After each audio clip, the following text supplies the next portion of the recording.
Well, it's 6 o'clock. It looks like we're still waiting on a couple council members. 2, 3. I sent a message to Mr. Smith. I'm having some problems with my camera. Okay.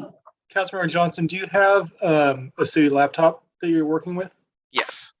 So the little up arrow next to the video button, if you hit that, you should see, it'll say select camera. There's an integrated 5M camera and an integrated camera. You want the second one, the one that says integrated camera. The 5M camera is the one that points straight up. Yeah. Perfect. Thank you. No problem.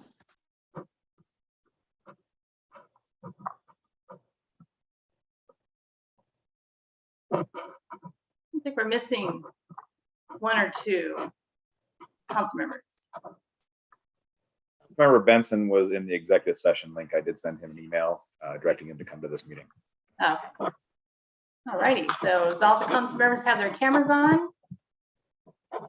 Or okay.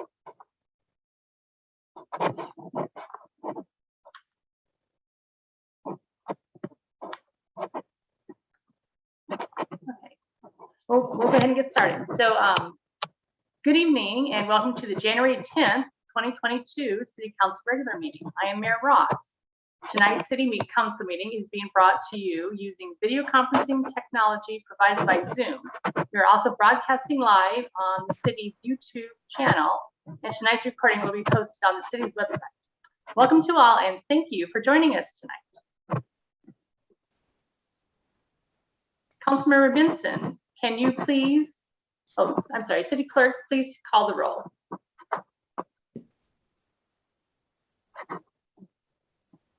Thank you, Madam Mayor. I'm going to, somebody's audio is scratchy, so if you have your audio on and you're not a council member, if you could turn it off, please, for the time being. Thank you. Mayor Ross. Here. Councilmember Benson.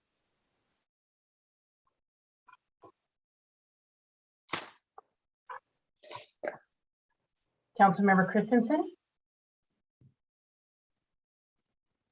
Could you unmute yourself, Councilmember Christensen? Here. Thank you. Councilmember Holloway. Here. Councilmember Johnson. Here. Councilmember Lassay. Here. Councilmember Mayhew. Here. And one more time, Councilmember Benson. Okay, thank you, Ms. Mayor. Okay. Thank you, City Clerk. We're going to go ahead and do the Pledge to Allegiance. Councilmember Holloway, can you please do the Pledge to Allegiance? We should have a flag. There we go. Most flag. Here we go. All right. I pledge allegiance to the To flag the flag of the United States of United America and to the republic for which it stands, one nation, under God, indivisible, with liberty and justice for all. Thank you. You bet. Okay, in an effort to ensure that each council member has an opportunity to talk, we'll be using round robin method.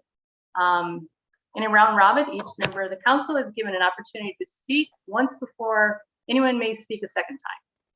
Once a motion is made and seconded, the person that made the motion will have the floor and may start the debate. Please use the raise your hand feature and I will call on you to speak. Please limit your questions to 1 question. When called on, you may choose to pass. Once everyone has had an opportunity to speak, council members may be given a second turn to speak. So now we will move to our first item of business, which is to approve the agenda. Council, may I have a motion to approve the agenda? Mayor Pro Tem Mayhew. So moved. Second. Point of order, Mayor. Yes. What is your point? I just received a message from Councilmember Benson. He is having trouble joining the meeting. If there's any way for IT to reach out to him, he says he's getting a message that the meeting has not yet been started. Yes, sir. He's in the executive session meeting. I've sent him an email requesting him to join this one. Thank you, Mr. Smith. Yep. Thank you.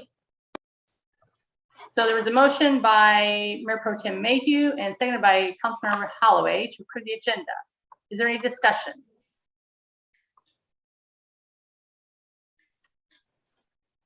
Seeing none, all those that approve, say aye.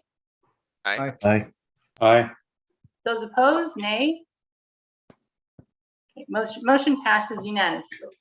Chair? Councilmember Holloway, can I help you? Just worried that Councilmember Benson may not be fully set up on email yet. Can somebody give him a call? Councilmember Benson and I are in communication. He is set up on email.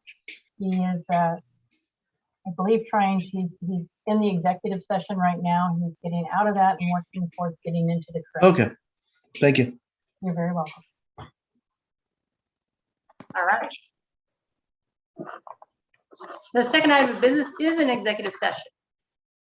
City Council will take a brief recess and convene in just 2 minutes to hop from this link to the executive session to evaluate the qualifications of a candidate for appointment to elective office pursuant to RCW 42.30.110(1)H.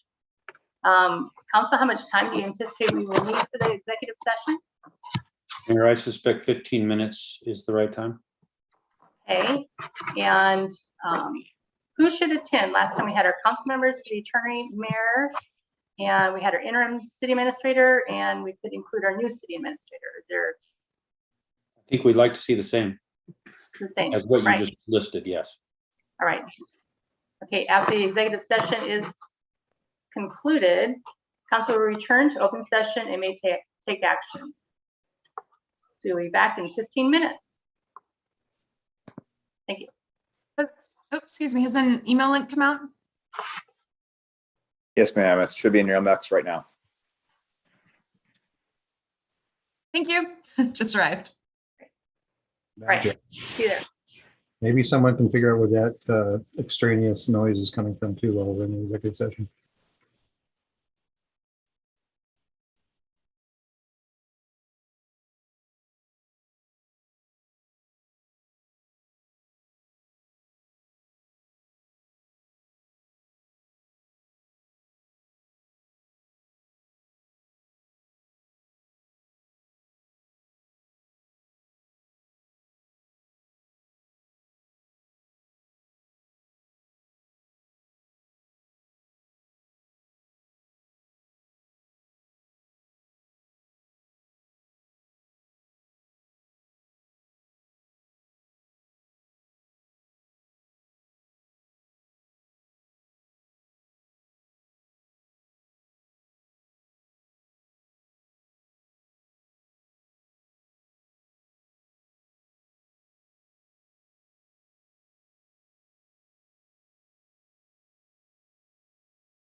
We'll give it a minute to allow everyone to come back.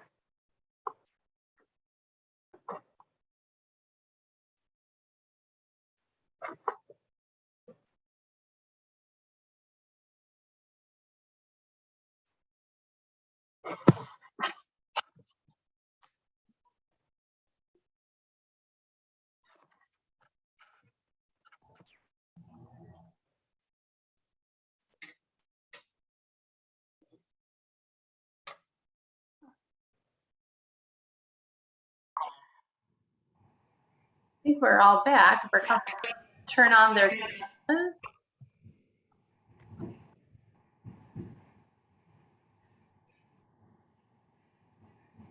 There we are. All right.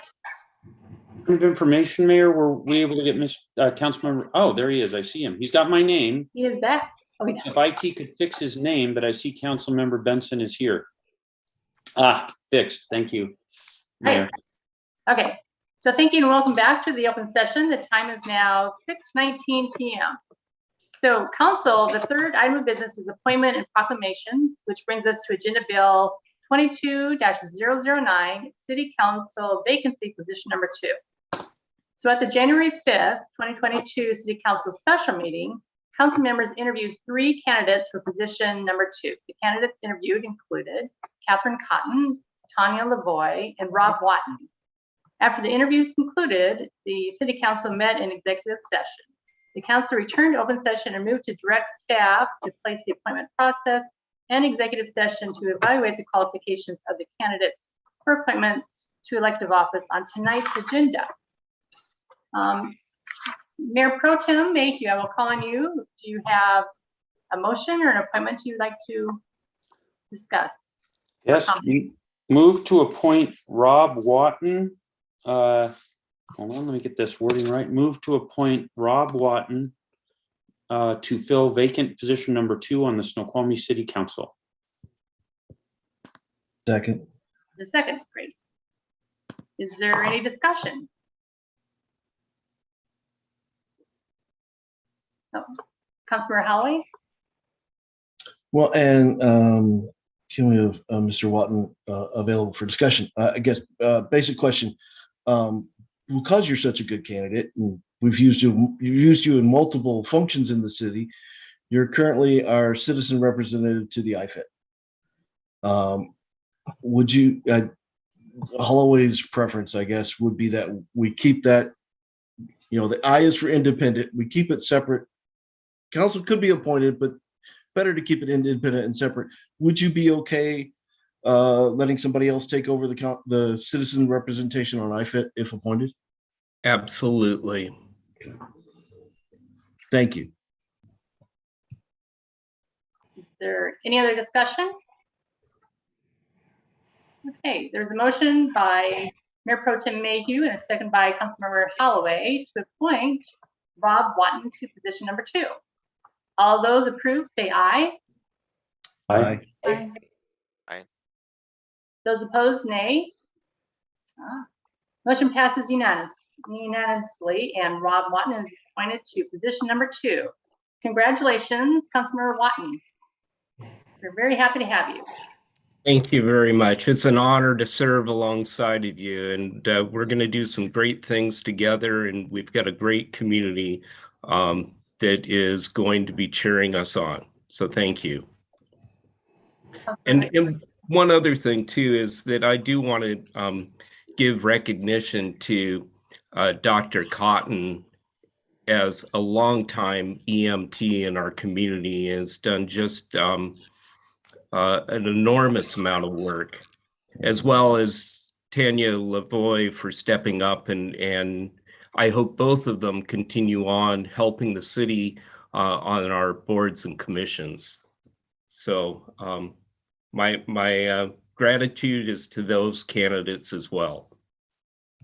I agree. We certainly had an extremely strong pool of citizens who applied. And so all 3 candidates were excellent candidates, and either one would serve greatly. So Mayor Pro Tem Mayhew.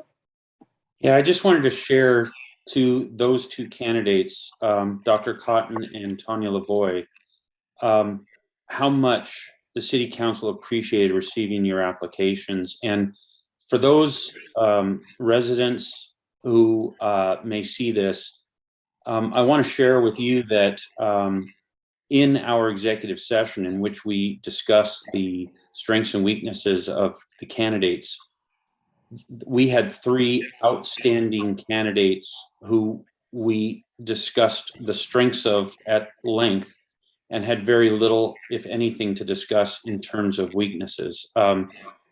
These are just fantastic candidates. Mayor, the council was very hopeful that you would find roles for these candidates in city commissions and committees going forward, and we hope to see them involved in city government going forward.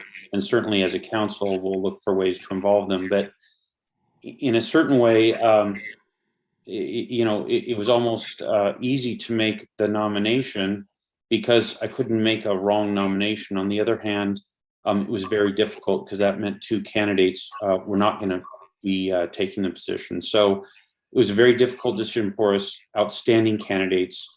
We're very much looking forward to the 2 of you staying involved in the city and being able to work with you going forward. And thank you again on behalf of the city, on behalf of the council for your applications. All right.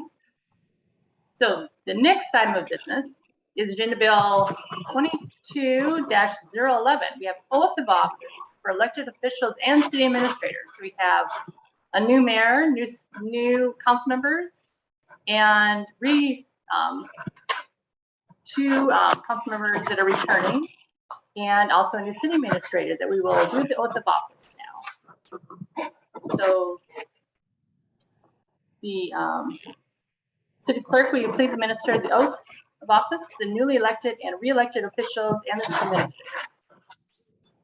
Thank you, Madam Mayor. Good evening, Mayor and Council. This is Deb Estrada, your city clerk. You should have each received an email this morning with a copy of your oath of office. If you did not, please let me know and I will resend it to you.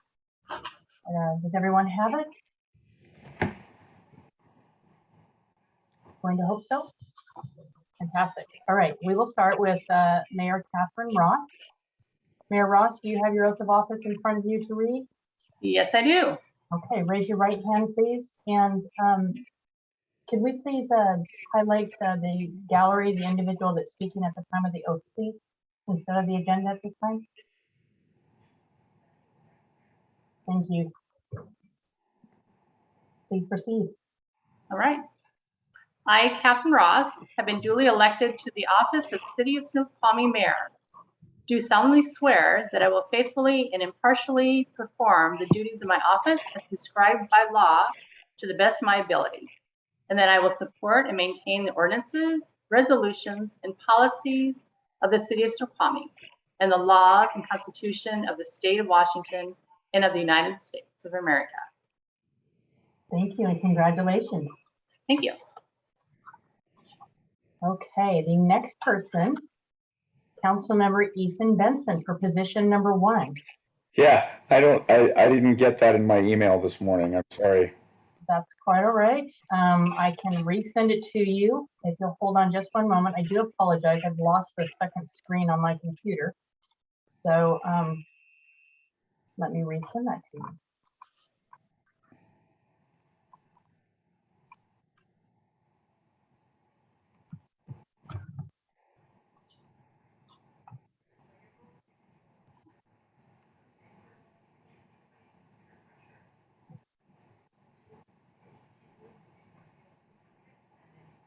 Okay, that should be arriving in your box momentarily. Let me know when you have it, please. Okay.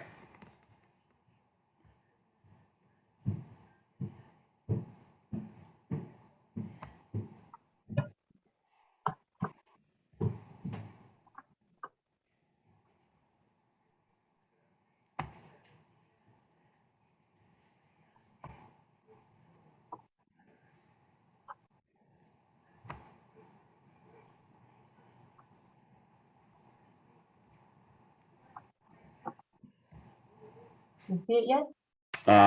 It's Open it up. Hold on a sec. Sorry. That's okay. This is how every first meeting of the year works for every city council. Yes, I have it. Okay, fantastic. So I'll ask you to raise your right hand, please, and read the oath that's in front of you.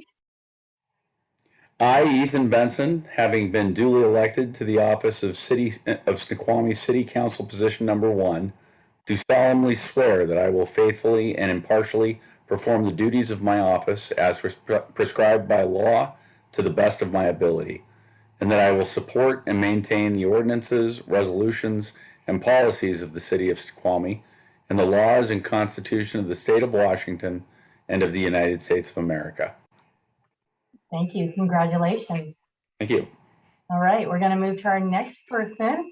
And then, well, actually, I'm Mr. Watton, I'm going to have to skip over you. I have to send you the oath of office because we didn't know who would be in position number 2. So I'm going to move to Councilmember Brian Holloway, who was reelected to position number 3. Mr. Holloway, do you have your oath of office in front of you? Yes, ma'am, I do. Okay, I'm going to ask that you raise your right hand. Get it in out of the blur. There we go. All right. I, Brian Holloway, having been duly elected to the office of City of Snoqualmie City Council position number 3, do solemnly swear that I will faithfully and impartially perform the duties of my office as prescribed by law to the best of my ability, and that I will support and maintain the ordinances, resolutions, and policies of the City of Snoqualmie and the laws and constitution of the state of Washington and of the United States of America. Thank you. Congratulations. This is you're starting your 5th term, correct? Yeah. 5th I have term. to think about it, but Okay. I'm going to beg the council's patience for just a moment, and I'm going to send the oath of office over to our newest council member in position 2, Mr. Watton. So thank you all.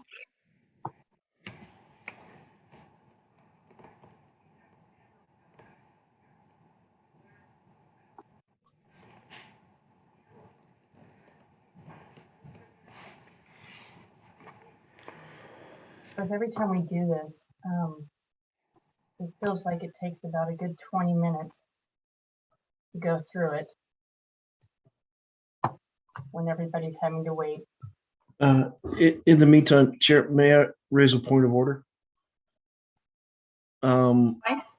Our usual practice is to have public comment at the beginning of the agenda, and then within the agenda, for things not on the agenda, and then during the agenda bills have that discussion. We don't appear to have public comment on the agenda. We actually do. It's below, we're right now on appointments, proclamations, and then we have special business, and then we have public comment. And that's right above the consent agenda. That'll be coming out.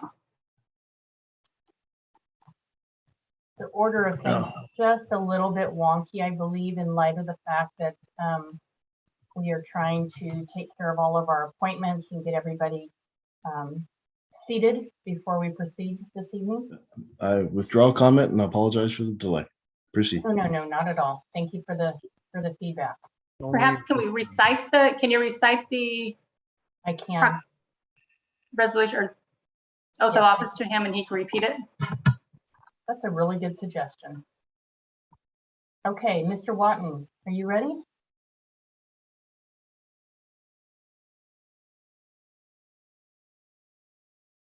You're waiting for me. Sorry. I am. Okay, I do have this with one modification. I, Rob Watton, have been duly appointed to the office of City of Snoqualmie City Council Position 2, do solemnly swear that I will faithfully and impartially perform the duties of my office as prescribed by law to the best of my ability, and that I will support and maintain the ordinances, resolutions, and policies of the City of Snoqualmie and the laws and Constitution of the state of Washington and of the United States of America. Congratulations. And thank you for being Johnny on the spot and so accommodating this evening. Thank you. Okay, next up is Councilmember Matthew Lassay in position number 5, also reelected, or with back elected. Mr. Lassay, when you're ready. I, Matthew Lassay, having been duly elected to the office of the City of Snoqualmie, City Council, position number 5, do solemnly swear that I will faithfully and impartially perform the duties of my office as prescribed by law to the best of my ability, and that I will support and maintain the ordinances, resolutions, and policies of the City of Snoqualmie and the laws and Constitution of the State of Washington and of the United States of America. Congratulations and thank you. Okay, we have 2 more to go. We have Councilmember Julian Johnson. Councilmember Johnson. I, Julian Johnson, having been duly elected to the office of City of Snoqualmie, City Council, position number 7, do solemnly swear that I will faithfully and impartially perform the duties of my office as prescribed by law to the best of my ability, and that I will support and maintain the ordinances, resolutions, and policies of the City of Snoqualmie and the laws and Constitution of the State of Washington and of the United States of America. Thank you and congratulations.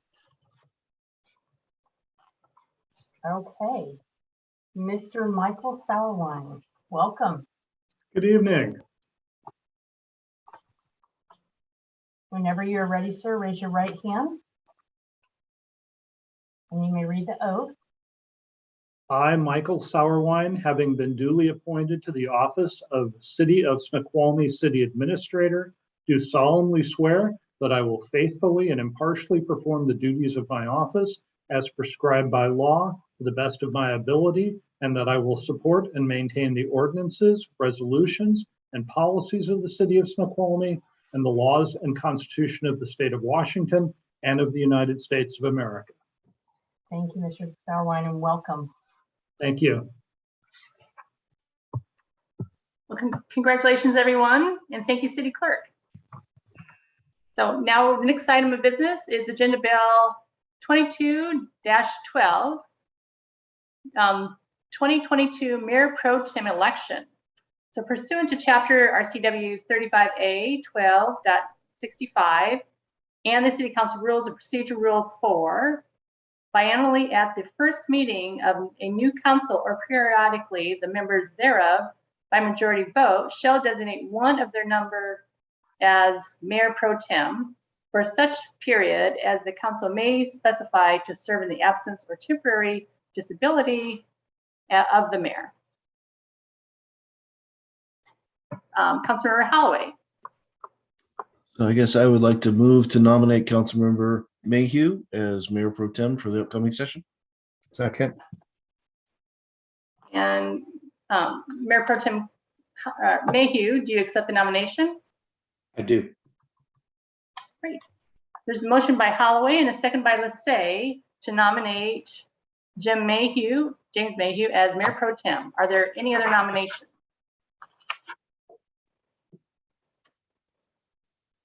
I do not see any other nominations or hear them.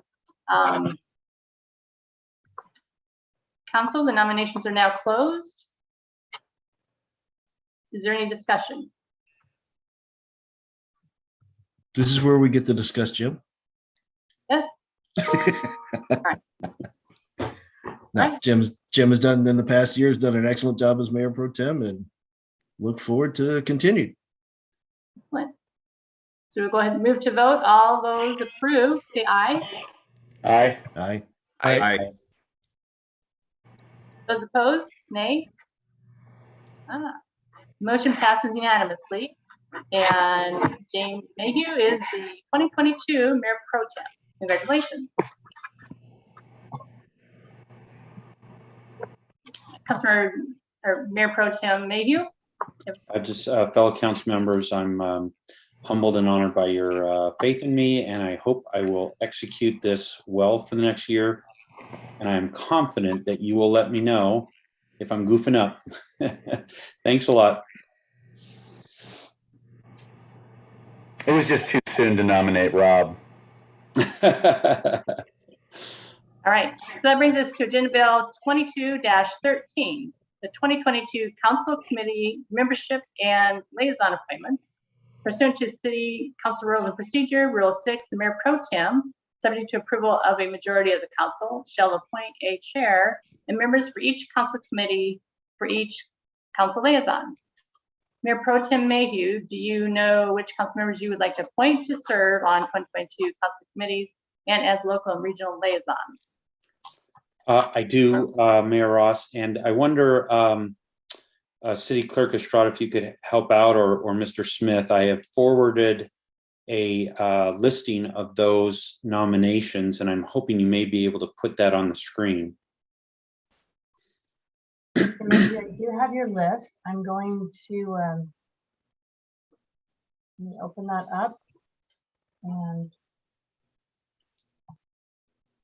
Carson, if you will stop sharing your screen, I will work on sharing mine.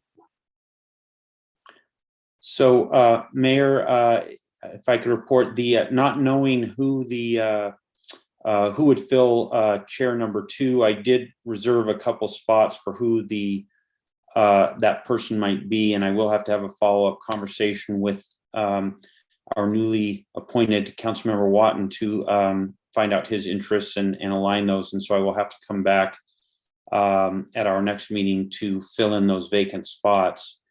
But all of the other positions or nominations that are listed here have been discussed with each of the council members, and they have indicated to me their willingness and interest in serving in these roles. And so I appoint the persons and to the positions as listed on the attachment on the screen, and hope there is a motion from the council to approve that those appointments. So moved. Is there a second? Okay. Second. Is there any discussion?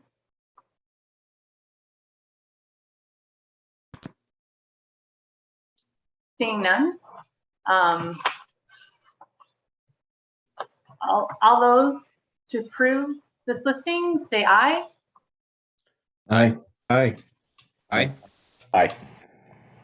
Any opposed, say nay. All right, so it's unanimous to approve the appointments and for the council membership and liaison appointments. Councilor Lissay? I just wanted to announce, I wasn't going to interfere with the vote there because I noticed that the newly appointed position number 2 council member Watton was not in any of the liaisons. I assume that there may be an adjustment sometime in the future to include him. A free Yes, I'll be- agent. Pardon me? No, I didn't hear Councilmember Watton. I'm a free agent. I can create my own committees. There you Good luck go. with that.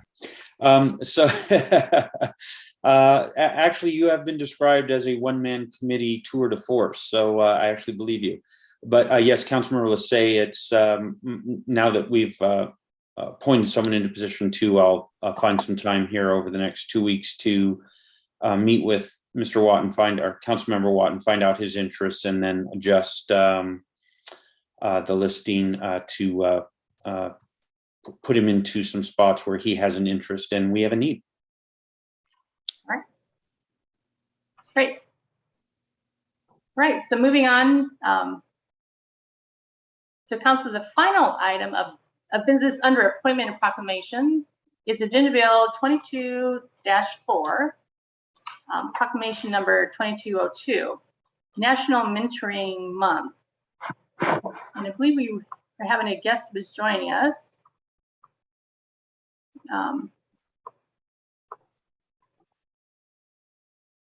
Oh, I see. So she is here.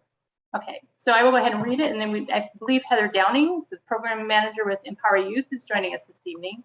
So I'll go ahead and read the proclamation, and then if you can, if you want to say a couple words, we'd appreciate it. So every January, the mentoring movement unites in celebration of National Mentoring Month and uses the power of its collective voice to recruit new mentors, advance the mentoring field's legislative priorities, and drive meaningful change for young people. This month, long celebration of mentoring is full of opportunities to grow the movement and raise awareness about the power of relationships. So whereas January 2022 will mark the 20th anniversary of National Mentoring Month, an annual campaign to focus attention on the need for mentors, as well as each of us can work together to increase the number of mentors to help ensure positive outcomes for our young people. Whereas City of Snoqualmie honors volunteer mentors who support young people by showing up for them every day and demonstrating their commitment to help them thrive. And whereas mentoring programs like Youth Success Mentoring Program of Empower Youth Network makes our communities and our state stronger by driving impactful relationships that increase social capital for young people and provide invaluable support networks. And whereas during the COVID-19 pandemic, mentoring programs have stepped up to fill gaps for young people and families, connecting them with resources and ensuring that mentoring relationships continue. And whereas mentoring plays a pivotal role in career exploration and supports workplace skills by helping young people set career goals, equipping mentors with the skills needed to support the professional growth of young people, and drives positive outcomes for young people and businesses. And whereas quality mentoring promotes healthy relationships and communication, positive self-esteem, emotional well-being, and growth of a young person and their relationships with other adults. And whereas students who meet regularly with their mentors are more than 52% less likely than their peers to skip a day of school, and youth who face an opportunity gap that have a mentor are 55% more likely to be enrolled in college than those who do not have a mentor. And whereas youth who meet regularly with their mentors are 46% less likely than their peers to start using drugs and 27% less likely to start drinking. And whereas National Mentoring Month is the time of year to celebrate, elevate, and encourage mentoring across our state and recruit caring adult mentors in the City of Snoqualmie. Now, therefore, I, Catherine Ross, Mayor of the City of Snoqualmie, do hereby Proclamation January 2022 as National Mentoring Month. So, and as mentioned, we have a representative from Empower Youth Network joining us this evening. Heather Downing, did you want to say a couple comments about Mentoring Month? Yeah, I would like to thank you all for supporting mentoring in our valley. I am the program manager of the Youth Success Mentoring, which is a program of Empower Youth Network, and we support youth in our valley from Duval to North Bend. And we are currently in 18 schools in the Snoqualmie Valley School District with mentoring. So I thank you for the city for supporting and helping us spread the word that we are always in need of more volunteers. We have many kids on the wait list. So help us by sharing and getting the word out that we need more adults to be mentors. So thank you. Thank you so much for representing us and bringing this to our attention, the importance of mentoring. So thank you. Thank you. All right. So, Council, that brings us to special business this evening. I believe I saw past Mayor Larson joining us. Oh, is he? Oh, there he is. All right. So it's deja vu. it is deja vu. So first of all, Matt Larson has served the residents of Snoqualmie with distinction in public office since January 2001, specifically as a council member from January 2001 to December 2003, and Mayor Pro Tem, and then Mayor January 2006 to December 2021. And so we have a resolution of his acknowledgement. And is there a motion to approve this resolution 1603, recognizing Mayor Matthew Larson's exemplary service to Snoqualmie community? So moved. Is there a second? Second. All right. It's been first and second to approve this resolution. All those in favor say aye. Aye. Aye. Aye. Aye. Aye. All right. Any opposed? Nay? No. All right. Well, I will go ahead and read this resolution. And I'm going to pick the highlights because he's been 20 years and he's accomplished a lot. So I'll pick the highlights from this. So resolution of acknowledgement and commendation for Mayor R. Larson's exemplary service to the Snoqualmie community. Whereas Matt Larson served the residents of Snoqualmie with distinction in public office since January 2002, specifically as a council member from January 2002 to December 2005, Mayor Pro Tem in 2004 and 2005, and Snoqualmie's longest serving mayor in its 100+ year history from January 2006 to December 2021. During Mayor Larson's 5 terms in office, the City Council met 610 times, adopted 328 ordinances, 931 resolutions, and reviewed an innumerable number of agenda bills on a wide variety of topics. So here's just a highlight during Mayor Larson's tenure. He served as mayor during the global COVID-19 pandemic, including holding nearly 50 City Council meetings virtually. During his time, there was the construction of the fire station, the City Hall, the Community Center, and he managed to retain the King County Library System in Snoqualmie and constructed a new library, Snoqualmie Library. He's also responsible for, along with his group, reconstruction of Brick Streets and Tree Streets in historic Snoqualmie, reconstruction of the historic retail core, Snoqualmie Ridge build out, which is completion of the trail and park systems, residential neighborhoods, retail core on Center Boulevard and Business Park. He collaborated with the Snoqualmie Valley District Board of Directors to increase elevation restrictions, which allowed for construction of the new Mount Si High School. The Northwest Railway Museum, he carved out several acres for the Conservation and Restoration Center, among other buildings. He secured state funds for the SR-18 I-90 interchange improvements to the tune of $180 million and SR-18 widening needs. The completion of the temporary on-ramp from the Parkway to westbound I-90. And regionally, Mayor Larson is also well recognized for his commitment to public service, most notably his term as president of the Sound City Association will serve as a shining example. As president, he made a point to visit each and every SCA city, which is about 38 of them. This was symbolic of his commitment to truly understand each community and their unique needs and challenges. And in 2021, he was one of only 30 SCA members historically to receive the emeritus honor. With his newfound freedom, Mayor Larson is sure to enjoy more time with his family, particularly his beloved grandson, Hayden. Mayor Larson will be remembered for his unwavering dedication to Snoqualmie Valley, his his huge efforts to preserve Snoqualmie's history, increase funding and engagement to provide significantly greater support to Snoqualmie's human services partners, his joy in developing and celebrating community events, and fulfilling his mayoral duties with passion and grace.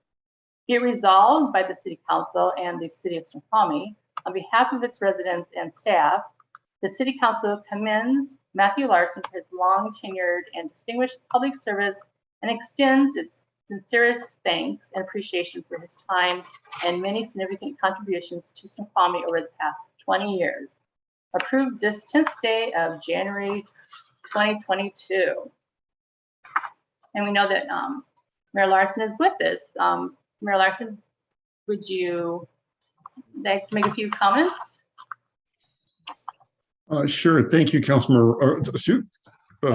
Big faux pas. Thank you, Mayor Ross, and the City Council. It's quite an honor. I really appreciate it. Although I do feel a bit sort of humbled about getting credit where it's not due. I feel like I've stood on the shoulders of hundreds of people that have just executed and done all these things. There's few things that a mayor can do by himself. Just relying on whether it's working with the council as a team or the talented city staff and just so many extraordinary individuals in a community like ours that help make these things happen. I just feel profoundly blessed to have been at this point in the city's history, to have been in such a privileged and trusted position. I feel nothing but a deep sense of gratitude and gratefulness for what has been an extraordinary experience in my life, and hard act to follow. But again, just very thankful to all that have been part of that endeavor. And I'm very appreciative and thankful to all of you who will continue on leading this community into the future. And I hope you take it heartfelt when I say I just wish you nothing but success. As Rob said, there'll be a lot of people out there cheering for us or cheering for you. I'll certainly be one of your biggest fans in the wings now, cheering you on. I do want to say before I sign off that one of my motivations for attending tonight too was is to give you one last look at the beloved grandfather clock behind me that you will always No, I was missing that earlier. And secondly, I'll probably step off after the consent agenda, but I do want to hang around to see a consent agenda be approved tonight in a normal fashion. So that would be pretty exciting too. So anyway, thank you all. It's been quite an adventure. I wish you all the best. Thank you, Mayor Larson. All right, at this time, we will provide time for residents to comment on items not on the agenda. First, a few ground rules. Snoqualmie citizens who are not present have a right to have their elected representatives perform their duties on behalf of the city in an efficient and orderly manner. Therefore, comments will be limited to 3 minutes. Please wait to be recognized and state your name and city of residence for the record. Direct your comments to the council as a whole and not to individual members. Please note that this is not a time to ask questions for council, mayor, or staff, or to engage in debate. The council will quietly and respectfully listen to your concerns. And last, please respect the decorum of these proceedings, as all due respect will be afforded to you. So with that, would anyone like to speak? Any concerns that is not on the agenda tonight?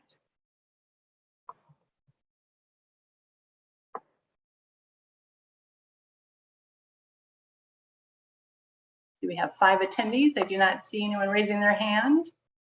Give them a couple more seconds.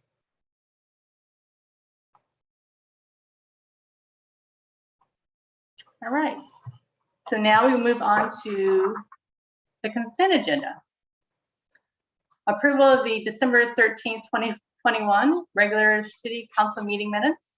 The approval of the claims report dated January 4th, 2022, and approval of AB 2022-004 executive staff recruitment proposals. Is there a motion to approve the consent agenda? So moved. Okay. Second.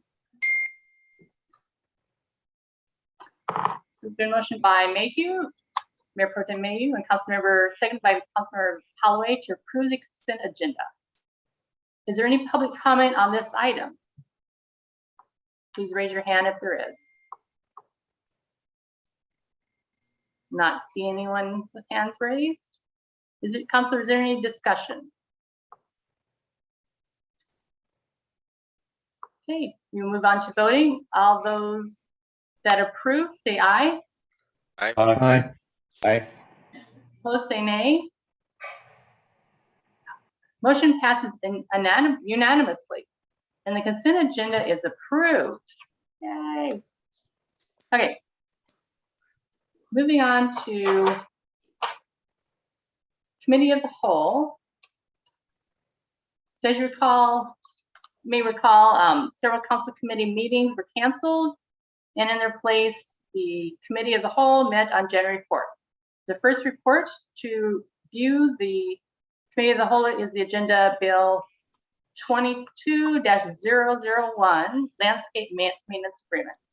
The most recent agreement with Northwest Landscape Services, or NLLS, for landscape maintenance services expired December 31st, 2021. For 2022 to 2024, Parks and Public Works advertised invitations to bid for 3 small landscape maintenance agreements, separating the work that previously was combined in one agreement. The agreements were for landscape maintenance for Snoqualmie Parkway and other rights of way, mini parks and facilities. For all 3 agreements, At Work Commercial Enterprises was the apparent low bidder. Park and Public Works seeks council approval to award these 3 landscape maintenance agreements to At Work. So the 3 recommendations to this agenda bill. Mayor Pro Tem, would you please read the first motion? Move to Point of information, Mayor, are we gonna, may I make a motion to approve all three in one motion? I will ask. Mayor, Yes, City Clerk Estrada. my preference as your city clerk, because we have three separate resolutions, is that there be three separate motions, but I'll defer to the city attorney if he advises otherwise.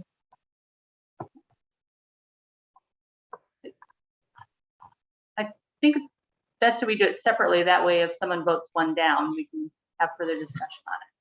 I think that's a good approach. Move to approve resolution number 1599, awarding landscape maintenance agreement to At Work Commercial Enterprises LLC in the amount of $731,090.10 for Snoqualmie Parkway and other ROWs, and authorize the mayor to sign. Second. Is there any public comment on this in this item? Madam Mayor, may I just confirm who made the second? Oh, Councilmember Lissay. Councilmember Lissay. I'm not seeing no public comment. Councilor, are there any questions for the staff on this item or any discussion? Councilor Lissay? Yes, I just wanted to, I understand what Mayor Pro Tem was trying to accomplish, because we can then discuss all three of these together because they are tied together with similar services.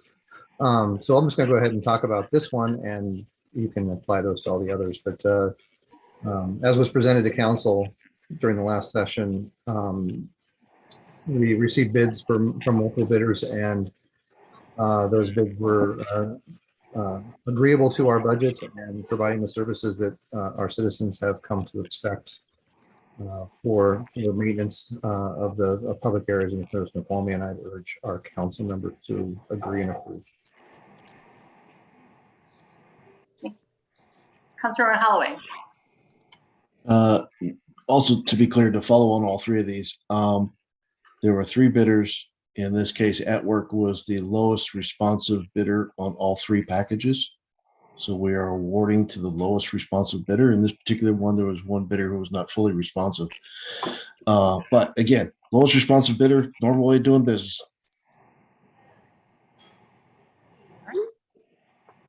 Councilmember Watton.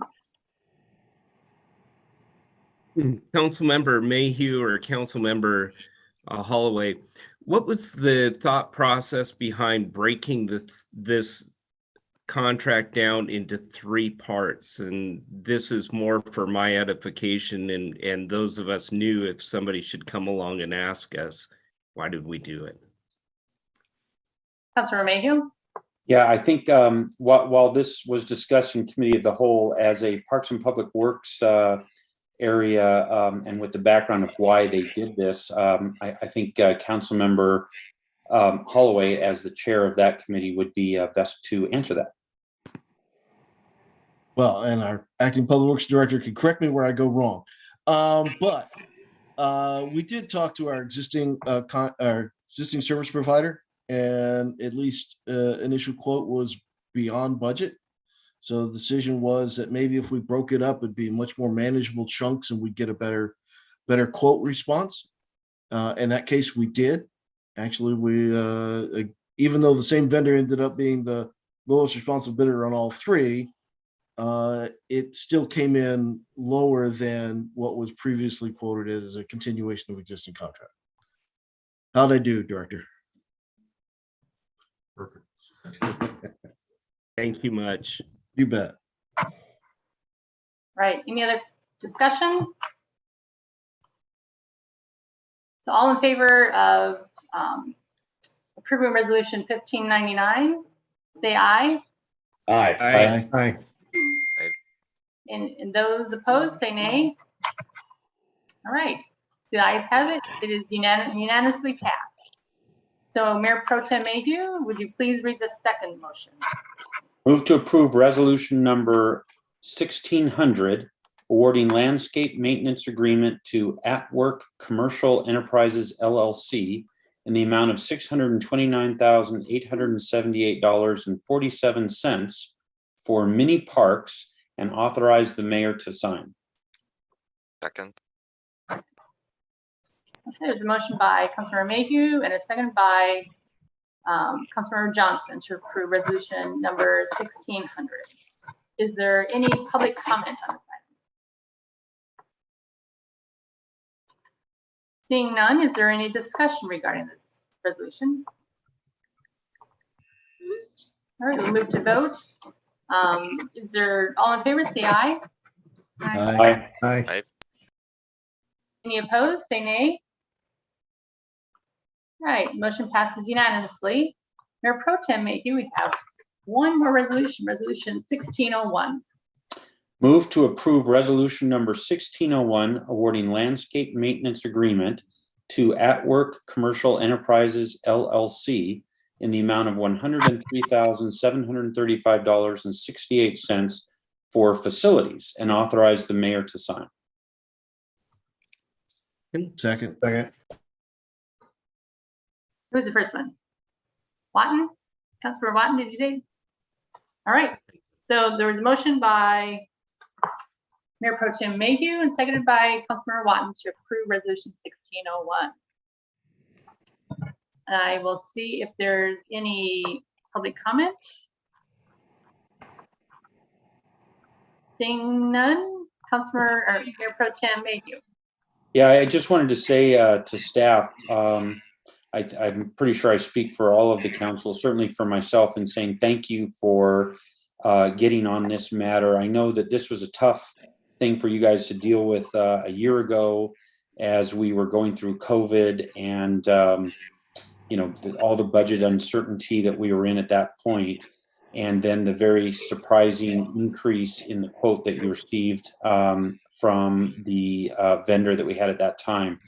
So I know you guys went through a lot of work, but getting on this as you did in the fall, working with the Parks and Public Works Committee so that we were able to approve this now right from the beginning of the year, I think is just fantastic. Thank you for getting on this, making sure that the same fantastic service we've received for certainly all the years I've lived in Snoqualmie in this area, that we're right back at it. So thank you for the timeliness and the work on this to both staff and to the Parks and Public Works Committee. Welcome. Councilmember Jay. Oh, Was that me? Johnson. Thank you. Yeah, so this is probably just another one of those things where, being new to it, there's some process I'm not aware of. But I noticed that I believe for the other two, the appendices were filled, for example, what the work locations are. But for resolution number 1601, that was left blank. Now, I know that looking at the numbers and based on our past conversation, I know that the community park is part of that, and I'd assume that's going to be a lot of that money. I'm just wondering, is there any particular reason why those appendices were left blank and we don't see what the facilities are? Our Parks and Public Works respond to that, or? Yeah, I unfortunately, I'm not seeing what you're seeing, so I really can't answer that. But I think this is Steve Clark, the interim public works director. But I think we've checked the bid and the locations and certainly the contract, the scope of work that's laid out to cover all the necessary facilities, including the community park, the city hall, the library facility, police station, fire station. All the major facilities are included within that. So we're satisfied that all the bases are covered there. Yeah, the math does seem to check out. Thanks. Right. Thank you. I'm sure they'll be filled in with the approval of the contract or signing of the contract. Yeah. All right. Any other further discussion? All right. All those Chair, in favor? just sorry. Can we make sure that the appropriate Appendix A and B are attached to the agenda bill when filed? I'm sure they're there in the contract. They just missed the agenda bill, and that's what Councilman Johnson is referring to.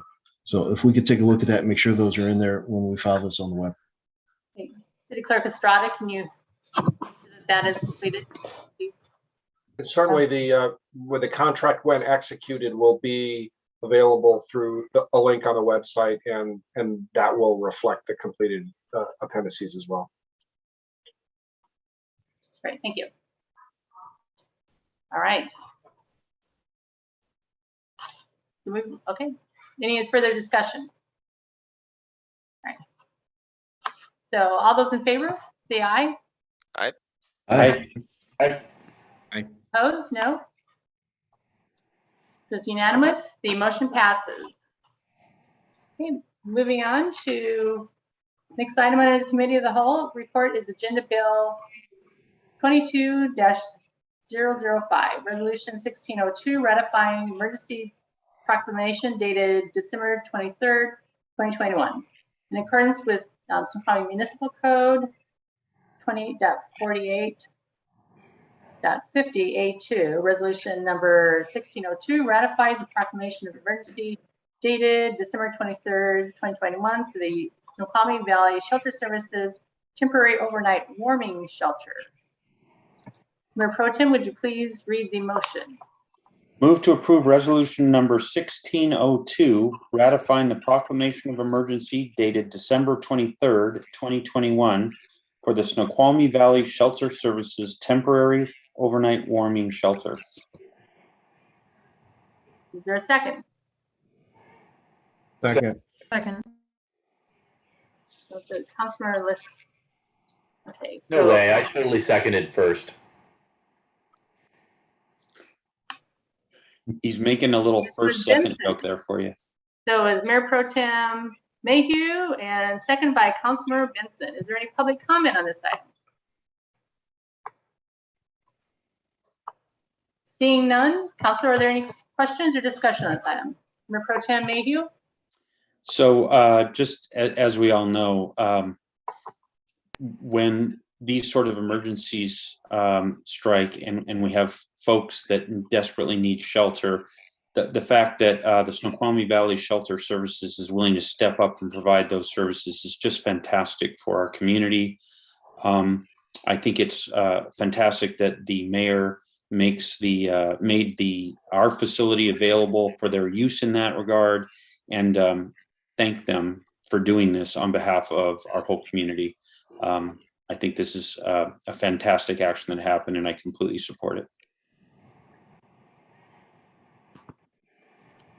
Any discussion, any other discussion? All right. So if there's no further questions, move to a vote. All those in favor, say aye. Aye. Aye. And opposed? No? All right. The motion passes unanimously. The next item on the Committee of the Whole reports is Agenda Bill 22-008, Resolution number 1604, ratifying emergency proclamation dated January 5th, 2022.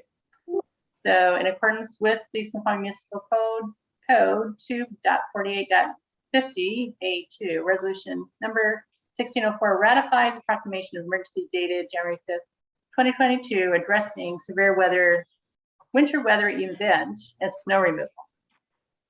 Mayor Pro Tem Mayhew, would you please read the motion?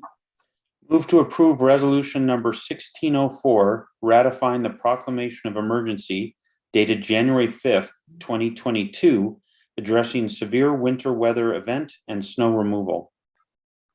Second. So was motion by Mayor Pro Tem Mayhew and second by Councilmember Holloway. Is there public comment for this item? Seeing none. Move on to discussion. Councilmember Lissay. Thanks, Mayor. I seen the budget impacts. It was, that we don't really know what those are at this time.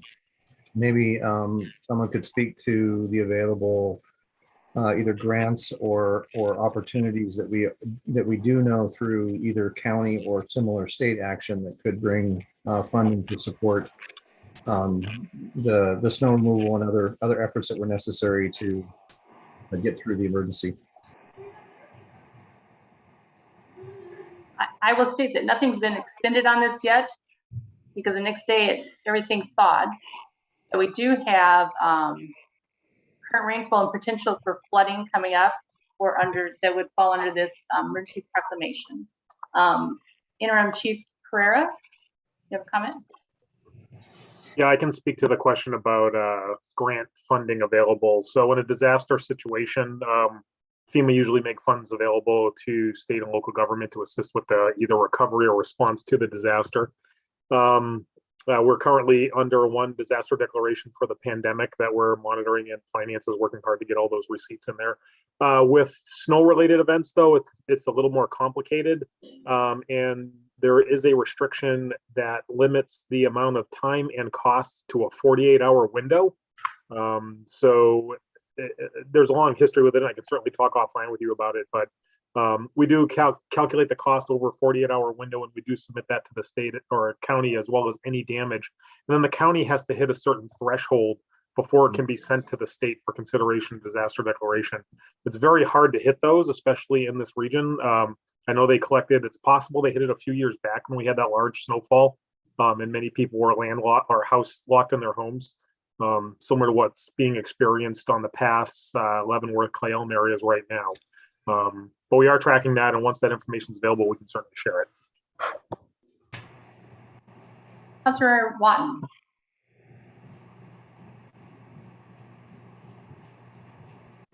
Thank you, Mayor. I just want to commend the staff because they did an incredible job in removing snow. And I know that because my commute is between Snoqualmie and North Bend, and Snoqualmie did an incredible job. And thank you very, very much for all the work. And I know it was a 24/7 thing as snow was flying. So thank you for all your work. All right. Any further discussion? All right. All those in favor of passing the proclamation, say aye. Aye. Aye. Aye. Aye. Aye. Opposed? Nay? All right. It's unanimous and the motion passes. So this brings us to our final agenda bill 22-07. Yes. City Council procedures for the first quarter of 2022. I think Interim Chief Carrera, if you can give an overview on this.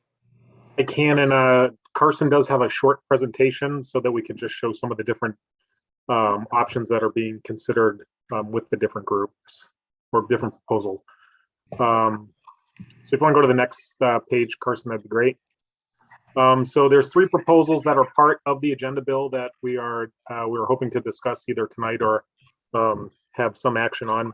The 3 proposals are a combination of a study session / committee of the whole, as well as regular council meetings. Proposal number 2 is council committee meetings only once per month, and then with a work session before the council meeting as proposal number 2. And proposal number 3 is a council committee twice per month and then council meetings.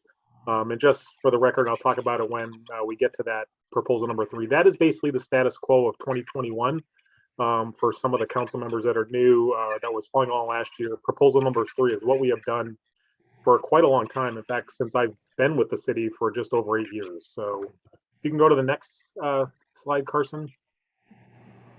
Our goal here is just to look at efficiencies, process for all council members, as well as reduce the duplication of presentations, reduce staff time, both preparing, presenting, and attending different meetings. There is a lot of background work, as you would imagine, that goes into it. And currently, as you're aware, the staffing is at an extreme level of low, and filling these positions are somewhat challenging, especially at the department head level. Some departments are at 60% staffing level compared to where they were last year. And we're just looking for ways to try to gain some relief, as well as make the process more efficient and effective for council members. So proposal number 1, if you can go to the next slide, Carson. So this is the work session and council meeting proposal number 1. This is what it would look like. This is the month of February in 2022. You'll note 2 hours underneath each one of those. That was a request by the Mayor Pro Tem to try to limit these to 2 hours. And it shows a committee of the whole / study session on the 1st and 3rd weeks, as well as the regular council meetings on the 14th and the 28th. And Carson, if you could click twice, we would basically introduce at the committee of the whole meetings new items for consideration. What other cities have done and other places have done in these situations, they wouldn't take action at those meetings. The action would actually occur at the city council meeting. Some things that have been talked about from other cities that have tried this is some efficiency. The council meeting is more expedient. Some items end up on consent agenda that otherwise wouldn't have. And it's much more efficient because a lot of the discussion for, especially the more complex items, can be done at the 1st and 3rd meetings of those work sessions committee of the whole. You can go to the next slide. So the committee and council meetings, this is kind of a little bit of a hybrid where we would continue on with the committees the 1st week of the month, and then have a council meeting the 2nd and the 4th. But before the off meeting, or this could even be the week before, there would be a work session for 1 hour. So it's kind of a hybrid of where we are today and where we were in 2021 and where what the proposal was regarding proposal number 1. The goal with this would be, again, for some of those operational related issues or less complex issues could be sent to the committees to work on or focused on or drill down further. And then they could be either presented at the work session or at the full council meeting as a whole, just to allow the more newer council members to get the exposure to that versus having to attend other committee meetings, listen to the discussion, or having to ask questions, or et cetera, et cetera. The goal with the work session is that any decisions that would come out of the work session meeting would not go to that immediate meeting that immediately follows it. They would actually get kicked to a future council meeting, allowing more time, thought, and discussion to go into it if needed, as well as any dialogue that the council members want to have, or any research they would like staff to do as well. If you can go to the next slide. Yep, council, there's just the introduction and action as just showing it as it was before. Next slide. So this is the status quo as of 2021. As you can see, we would have our 1 hour public safety meeting and then community development meeting, either 1 or 1.5 hours. That has varied depending on the situation. These have historically either been on a Monday or Tuesday. The committee meetings have been at different times. At one time, I believe they were in the morning for some of them. Others were in the afternoon. But staff accommodates that depending on what the council would like to do. And then we would have our council meetings the following week, similar to the other proposed items or proposed formats. We would do an introduction at the different committee meetings, and then they would be kicked to the regular council meetings for action. Again, our goal at the end of the day was to just try to look for ways to be more efficient, to allow those newer council members to hear the dialogue, learn from the more experienced and longer tenured council members, as well as trying to relieve some of the burden from the staff. If I can kick it to the next slide, I believe that should be questions. And we do have more detail on the hours specifically. If you would like to hear it, our interim community development department head, Jason Rogers, spent a little bit of time looking at these in a couple of different ways, and does have some supporting data, if you will, that supports especially on the staff side of it, the more efficient timeframes that it realizes. And I can certainly kick that to him, or if there are any specific questions, I can do my best to answer it. Councilmember Benson, please. Yeah, is there one of the plans that that would be most would take into consideration the time and efforts of the staff, reduce the amount of presentations they had to do, and repeating those presentations the most? I assume it'd be either number 1 or number 2. Yeah, that is correct. Number 1 or number 2 would be the most efficient from a time perspective.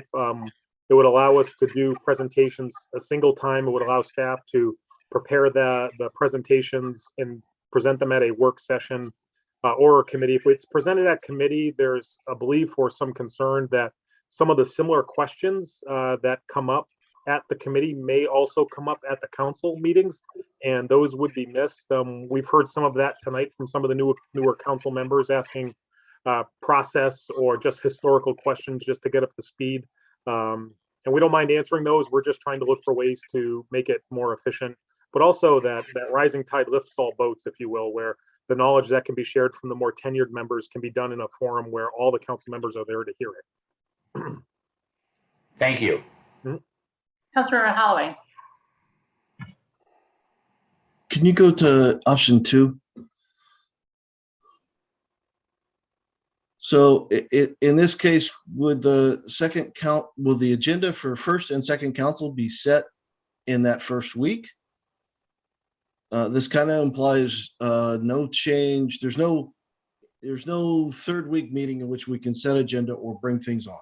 So I got a glitch here in how this works in my head. Yeah, no, the easiest way that I could describe it for you, Councilmember Holloway, is that the committee meetings would be merged into that work session the 1 hour before that following council meeting at the end of the month. So Correct, but does that make sense? Your statement was that nothing from the work session moves as action to the council meeting following. That is correct. Okay, so I've still got a glitch. I've got no work session. No, I got no ability in this to set council agenda for the second one. Okay, so the timing is a bit off for me. Also, we do not do warrant approval once a month. We do it in a timely manner, at least twice a month in the council cycle. So F&A, in my opinion, needs to probably continue with the way it was. My other discussion would be, I hear part of your concerns here, and I would have no problem of foregoing committee meetings on particular weeks or shortening them so that we could do discussions on we probably need some quasi judicial training. It's probably coming up. We probably need, if we can pull up Jody's new council member workbook or sessions or something similar to that, we could all do a refresher with what are the roles, process, how do we do these things as council members? So near term, that may relieve some particular staff while impacting others, but it'd probably be good during this time period to help bring us, the council, up to speed also. Third item, last year was also a discussion of the rule of 3. Was that particularly thorny agenda bills were discussed once in committee, maybe twice, and then came to council, that we had at least 3 touch points before we actually had to make a decision on it. Proposals 1 and 2 is contrary to that, guys. I wasn't fully bought into the rule of 3, but I'm pretty stuck on the rule of 2. I need that committee meeting up front to get the in-depth discussion in the particular areas, and I need that time period in there to actually set the agenda for the next council. So I'm an option 3 guy. Yeah, no, oh, hold on. Excuse me, Mayor. I'm sorry. I didn't mean to step on you. I just wanted to respond to a couple of those comments. There is some normal and orderly business that could actually occur on the council committee meeting also, or I'm sorry, on that second council meeting of the month, as well as some things that may come through committee that need additional work and touch that don't make it to the first council meeting can also be kicked to that second council meeting. There is another option to pull the work session off of that Monday and put it the week before. That would allow things to go through that work session. I was going to bring that as a option 5. As you know, I'd given up option 4 from quite a few years ago. But that would be another choice as well to consider, that would allow things to go through that committee and then get placed on the agenda as well. And Mark, that's probably the only way option 2 works, because we do have a 24-hour notice on the council agenda. So if we're going to use that work session to do that at any time, it's got to be a day ahead or a week ahead, preferably. Right. And then the doctrine of no surprises, I'm a huge supporter of, yes, the 3-touch rule or the 2-touch rule. There are other ways to accommodate that. Everything from putting it as an upcoming item on the previous agenda, so that staff is aware, so that the council is aware of these items that are coming down the pipe. And again, I'm not trying to do point counterpoint. I'm more just brainstorming through these ideas to say there are ways to accommodate other concerns that the council may have with some of these issues. Councilmember Watton? Well, I'm going to echo a little bit as being the newbie on the council, and so you have to take it with a grain of salt. I'm in favor of proposal number 1, but I hear what Council Member Holloway is saying, and perhaps what we need is an F&A of 1 hour once a month, be it a Tuesday or prior to either of the work sessions, to kind of be the traffic directors, of future agendas for the council's deliberations. So my 2 cents worth, and I've seen it in other cities where proposal 1 works well, especially in bringing the 4 of us who are new to the council up to speed. But I think maybe proposal 1 with an F&A somewhere along the line that sets the agenda maybe farther in advance than what's been done in the past would be most agreeable. So that's my input. City Attorney Sturbank? Thank you, Mayor. A couple points just to chime in on the process. As to F&A and warrant review, the council could certainly make adjustments to the warrant review process to accommodate, for example, the proposal number 2.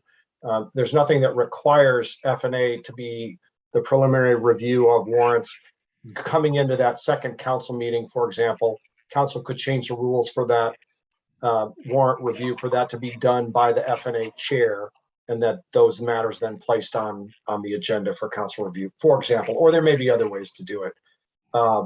And same thing on the 24-hour requirement for agendas for regular council meetings is for publication of the agenda. The council can still, by motion, amend its agenda at the meeting. And so if there was an emergency or some other reason that the council decided to move something from a work session later, it would have the ability to amend its agenda to do that, notwithstanding the 24-hour rule. So Thank you. Councilor Lissay? Thanks, Mayor. Having reviewed these and I was, in the previous discussions we had about these, I was interested in what sort of hybrid options would be possible.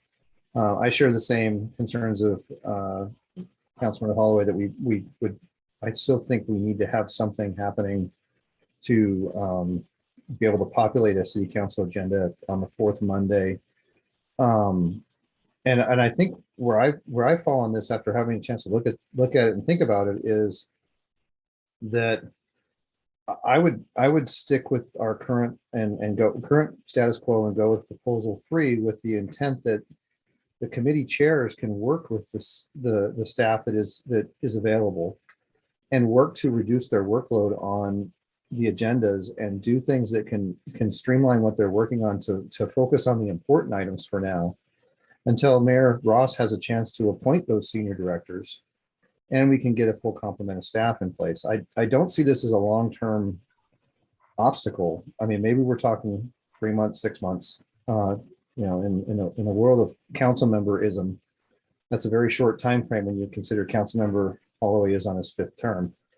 And so, if we have a bit of a timeline of where we have to work with the staff on each of the committees to reduce their workload, to reduce the amount of effort that needs to be put into committees, remove committees or not hold committee meetings when we don't need to, and do that independently of setting something that you're going to have certain actions. That gives full flexibility to have the work sessions for an hour before council meetings when we need to have them, to do a work session on other days when we want to have trainings and things like that. But it keeps a consistent, basically a consistent council action and consistent council schedule as we've always had. And so I'm in favor of proposal number 3, which is status quo. Okay. Just one thing. So Interim City Administrator Carrera, you mentioned that there were some slides that shows the amount of time it takes for some of the meetings. And No, I can hand that off to Jason Rogers, who can verbalize what they are. I didn't have time to put them into a slide, but he does have those numbers that may help with the staff time discussion.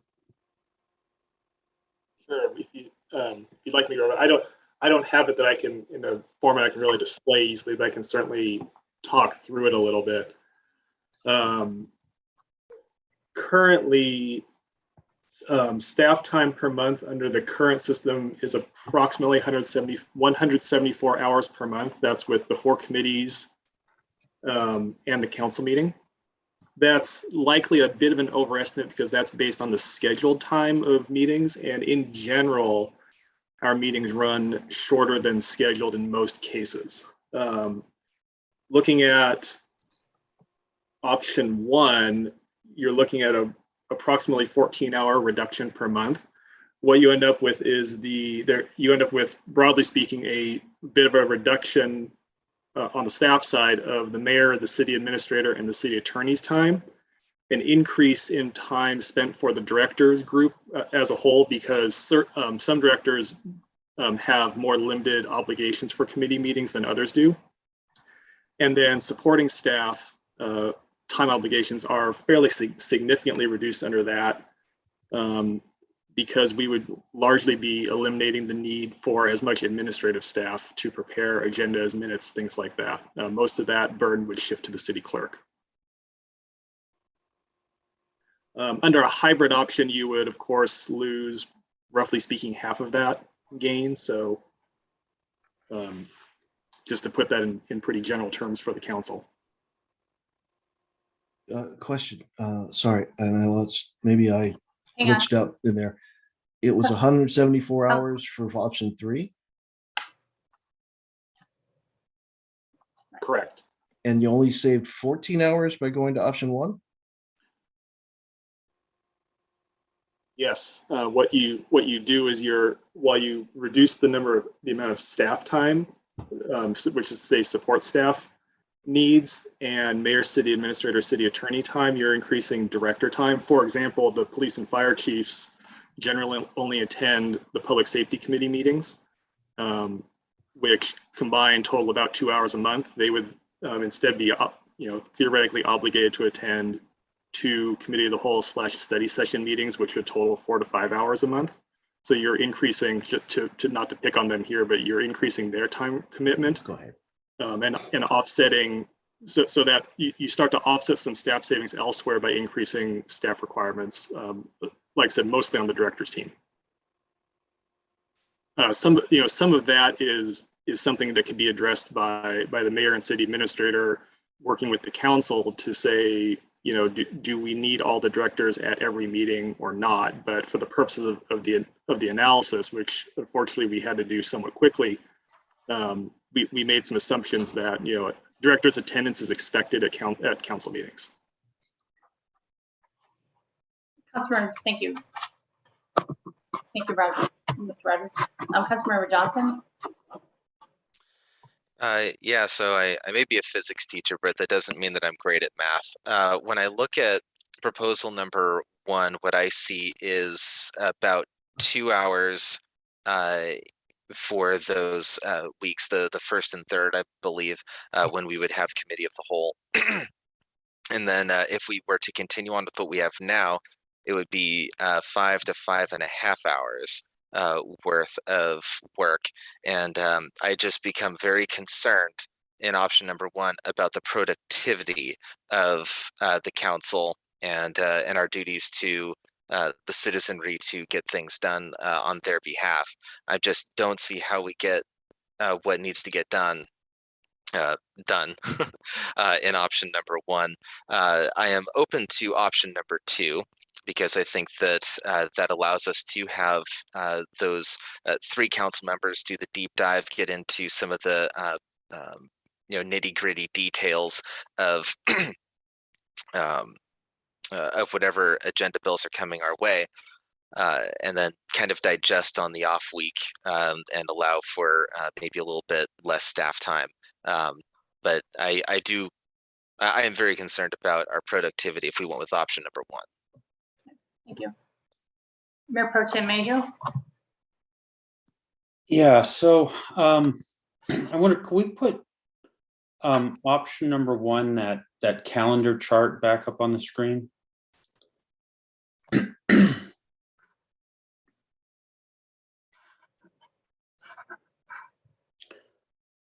So I very much appreciate the comment that you know, I had suggested these meetings should not last more than 2 hours. I strongly feel that's the case. However, the implication of that seems to have been missed. I said, therefore, that we would need to schedule 2 days of committee of the whole. So in this example, the 7th and 8th would both have to be committee of the whole, as would the 21st and 22nd. Now, maybe we, you know, our goal would, of course, always be to get through that in 1 day and be able to cancel the 2nd day. But the reason I mention this is I'm trying to just take a step back and think about what is the problem we're trying to solve, and what is the inadvertent or unintended consequence that we might have. And I think we need to think about those. You know, we talked about maybe one of the goals was to leverage some of the knowledge of the more senior council members. But I think tonight's discussion on this topic is a good example, a good demonstration of how that's just unlikely to be what happens. We've had a long conversation in which, honestly, I can't figure out when it's a council member talking or when it's a staff member talking. There's sort of a debate that's sort of a heavy mix of council members and staff members. And the more senior council members were not the first ones to speak. In fact, this is the first time I've spoken on this matter, and I think I'm the 6th council member to speak on it. So I'm not sure that's something, let me put it differently. I am sure that I believe that would not be something we'd achieve by this. In fact, it would be exactly the opposite. I think the best way we can leverage the more senior council members is in those smaller groups where we really have a dialogue that kind of moves through things. I really believe this is counterproductive. And I think on this thing that's on the screen, I understand that this is an important balance. I really believe this. We need to understand we are not a giant city with lots of staff with time to burn. These men and women have a lot of work to do, including supporting the council. And the more time they spend on council, the less time they have to do other services, and therefore the less that gets done. This is very real. But having said that, the answer in my mind is not for the council, you know, not to eliminate or turn the council into a rubber stamp or somehow try to eliminate the function of the council. Now, I think what I see in here is a tension that always exists. Of we as council members can ask things of staff or conduct ourselves in a manner that chews up a heck of a lot of staff time. And as I look back over the last few years, I think some of the things we do does burn up that time. I don't agree with Council Member Holloway on the 3-touch rule. I think that's just too heavy a burden. And by the way, he shook his head. He's not sure he agrees with himself. So I really shouldn't take him for this. But I think the 3-touch rule, while well-intentioned, is a very bad idea. We just don't have the staff time for that. So what I'm trying to focus on here is how do we get our work done, do the appropriate work we're elected or appointed to do, not rush things through, which I think this thing on the screen would cause us to do. And by the time you add back the other meetings that I think you'd need to solve that, you wouldn't have saved any time. So, and I think meeting all together is actually going to be less productive and take more time than the committees will in terms of bringing council members up to speed. I've watched how new council members, picking on Councilmember Christensen, I've seen her in the audience at every committee meeting since she was appointed. So I have every confidence that the other council members are going to do the same. So I think we'll find a way to get ourselves up to speed. And I don't think this is necessary to get there, but I'm very sensitive to the staff time. So I really, if we could move this page to number 2, proposal number 2, I don't really like the way that Chief Carrera presented this. But okay, so he said a few words differently than I would have. I think what he's getting at, I think I'm completely supportive of, which he's trying to say. Let me say this, I'm supportive of for a while. I don't think we should make a permanent change, at least not at this point. I think we need to find a way to support staff for these next few months. This is the winter time, so not as much is going on. This is a time we're down, especially on senior staff. I think as a council, we've got to try and find a way to help on this. So if there's not as many agenda bills coming, if there's not as much to do, can we put off some of our policymaking responsibilities? I think we can for a couple months. Let's provide some relief to staff, at least temporarily. You know what? If we actually do this thing that's up here on the screen, maybe we'll sort of get the best of both worlds. We'll see how we do with those, what's called here work sessions. I think our current rules of procedure call them roundtables, and I don't necessarily think we need to change that at all just to do that. Let's do whatever you call it. Let's try something like this, get through the next few months. I think we need to make a slight tweak, as Councilmember Holloway and Councilmember Lassay suggested, to do something on the on how we set that agenda for the 28th. Council ought to be involved in setting that agenda. That shouldn't be just set by the mayor or staff. So, but I think that's solvable with some kind of short F&A committee meeting.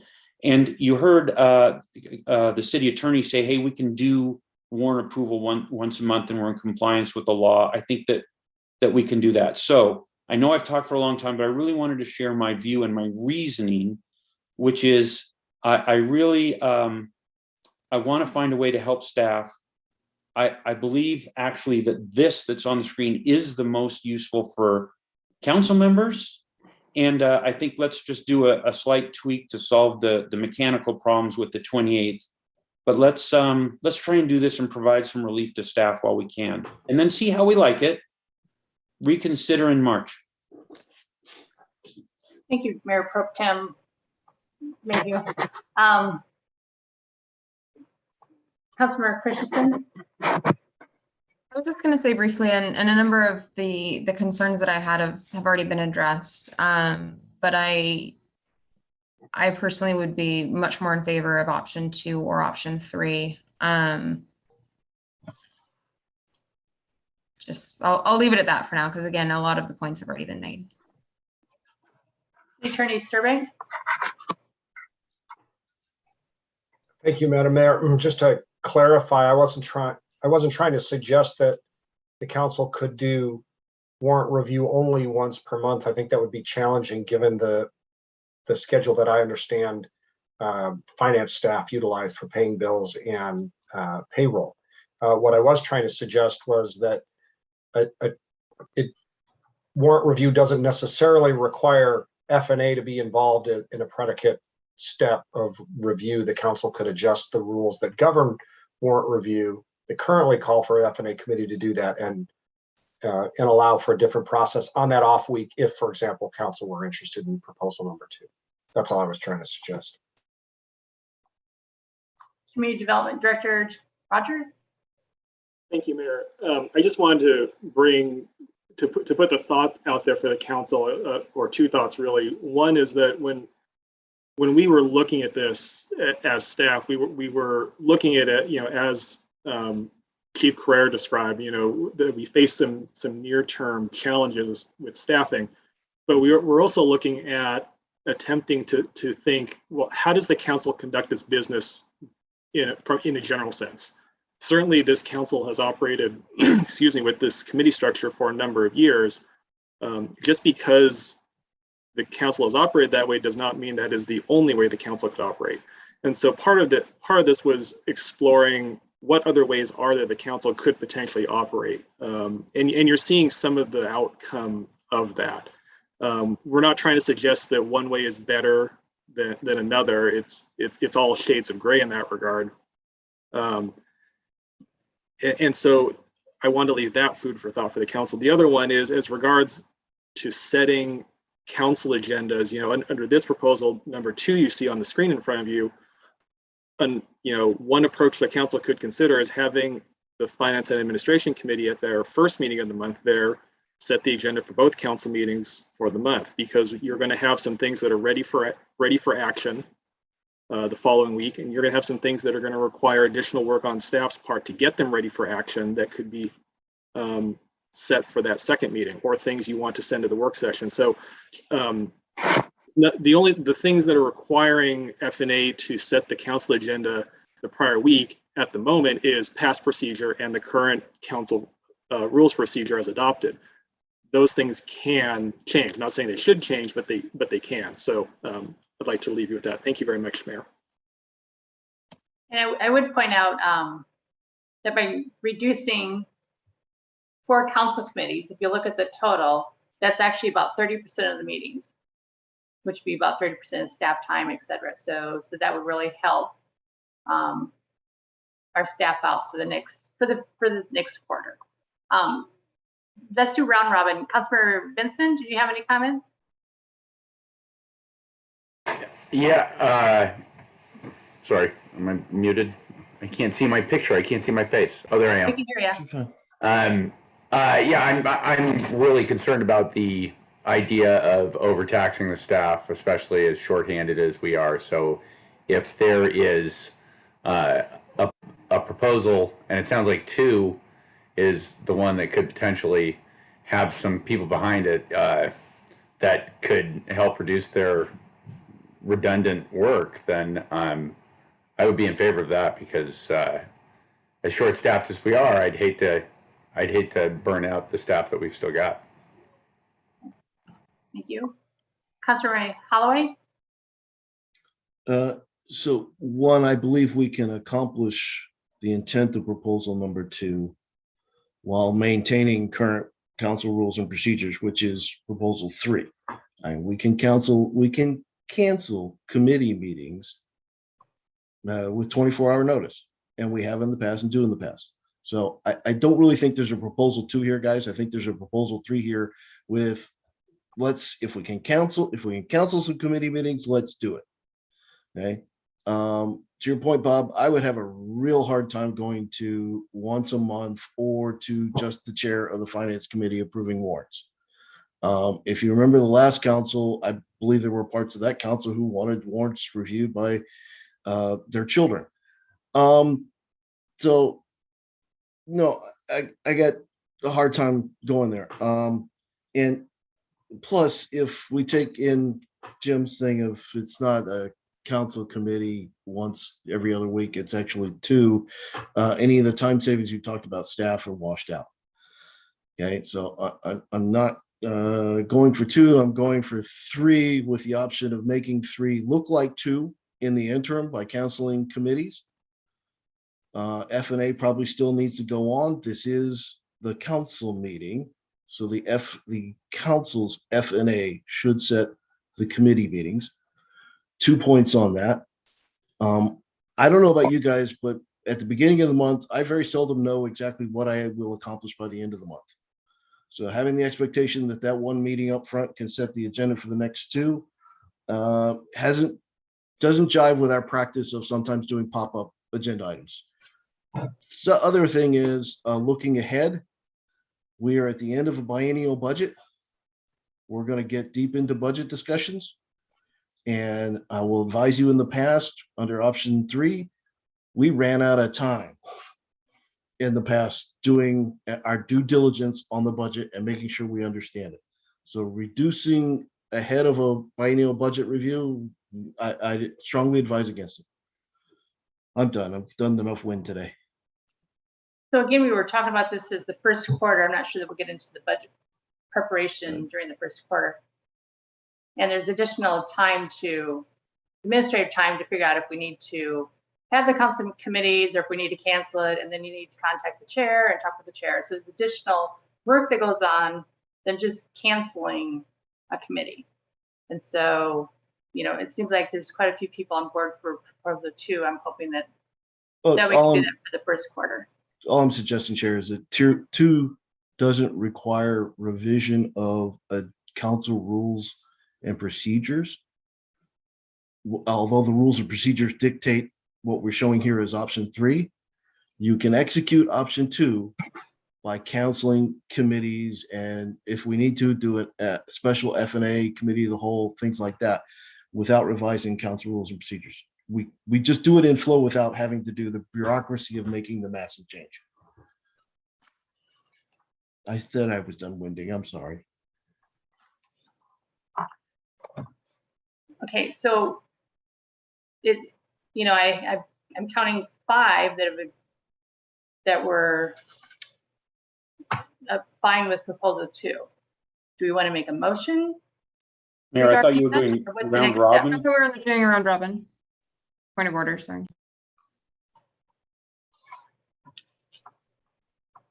Mayor, I believe if you're going to do round robin, you should hit every council member before you stop. Or do what? Okay, so Councilmember Johnson? Okay. I feel like we got out of order here. The only concern that I have for proposal 2 here is I don't understand what we're supposed to do in the 1 hour before the second city council meeting. If we did go with proposal number 2, I would feel more comfortable if we had the committee of the whole on that interim Monday there, so we could touch base about what's coming up for the next council meeting. We could cover whatever it is that needs to be covered. I guess I don't really understand what we would do in that 1 hour that would be productive or useful. And I would feel more comfortable if we had something that was a little bit more substantial, say a couple hours on that preceding Monday.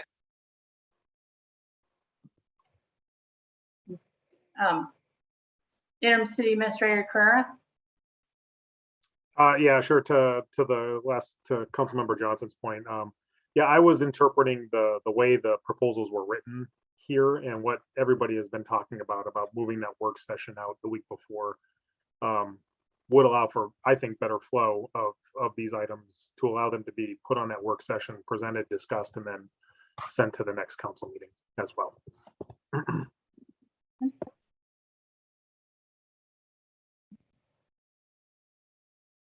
Councilmember Christensen?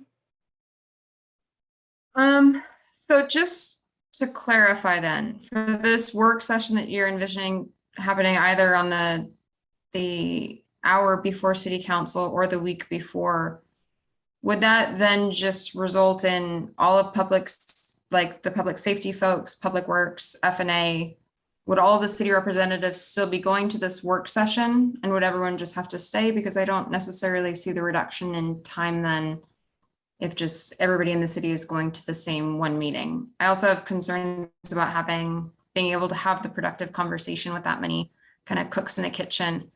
I do really like the way that we have it now, because I think that it does allow the folks that are on each of the commissions to go ahead and do that deep dive and to work on building relationships. The other concern that I have with having the work session immediately preceding the city council is that, you know, people are going to get tired. And especially for the items that are going to be later on in the agenda, stuff might get through that wouldn't normally get through. Especially if you're trying to extend that, you know, having a motion to extend the city council meetings beyond that, which we may be seeing again with the budget. I think you're going to have a lot of people who are very tired trying to do their best work, and I just don't know if that's necessarily feasible. I do agree with Councilmember Holloway that I think that we could get a lot of what we're trying to accomplish and what the city would like to do in order of saving time by kind of adopting like a number 3 light, just continue with what we're doing, cancel as needed, but have the consistency in place so that we have everything set up to go so that, you know, staff has that consistency and can plan for it, and so can council as well. So I think it's going to be harder to kind of pop up and add things if it's not already built into someone's calendar. And that, you know, may hold true for council members who have, you know, other work constraints or family constraints, things like that. So those are my thoughts, at least. I would prefer to go with option number 3 and just cancel as needed and try to make every effort to ease the burden on city staff while these positions are being filled in while they do have so much other work and less support than they would typically have. Okay, thank you. I have a question for Interim City Administrator Carrera regarding attendance at the work session. Wouldn't that be limited to those that are presenting? So, for instance, that'd be like the waste management that you would have, maybe Parks and Public Works and the waste management person there presenting. Yeah, I think that's a great question. And to speak to that, I think what I would envision in this situation is those more complex issues like a waste management type of agreement that is, probably 200 pages long, with a lot of complexity to it, with a lot of different rabbit trails, for lack of a better term, where that could go, where we have consultation working on supporting the city staff on those types of projects and programs. Something like that would get kicked to those work sessions, those higher priority ones that could be discussed there. And then the staff that the conversation is germane to. So speaking of that, that would be Public Works, that would be Finance. Those would be the ones in attendance at those meetings. One of the things we started doing last year, and the city clerk is planning on rolling it out to the council as well, as doing this longer range planning, looking out 2 or 3 or 4 months in advance to see what's coming down the pipe, allowing us to adjust the agendas just to make sure things aren't too heavy in one meeting and light on the other. And when we started doing that, that would allow to better balance those lighter operational type of items that probably won't create a lot of conversation discussion, and those could get pitched to the committee meetings, as well as some of those more complex issues could get kicked to a work session, especially if it was the week before, or just before the council meeting, depending on the timeliness of what was necessary. So yeah, it would definitely be a balance. There would be more planning, and the chairs of those committees could help guide some of those pieces as well. Okay, thank you. Councilor Watton. A point of order, are we not doing round robin? I am. Oh, I thought I was position 4. Okay. Actually, I'm doing it based on the pictures I see. Sorry. Ah, okay. Got it. Thank you. And I'm going around because some of them spoke more than others, so I'm picking the ones that have not spoken as much. So, Mr. Watton. Thank you. Whenever I go into a restaurant and I'm not sure what to order, I always go with number 1 or A, because it seems to be the one that's always going to be safe. But in all seriousness, I'm going to be flexible in this, and I do kind of like proposal 2. I think it's been mentioned that the third Monday, maybe we move the work session over to the third Monday and then have the fourth Monday as city council. And I do agree with Council Member Christensen that we need to allow enough time to fully discuss things in city council where we're not tired at the end of the 2 hours.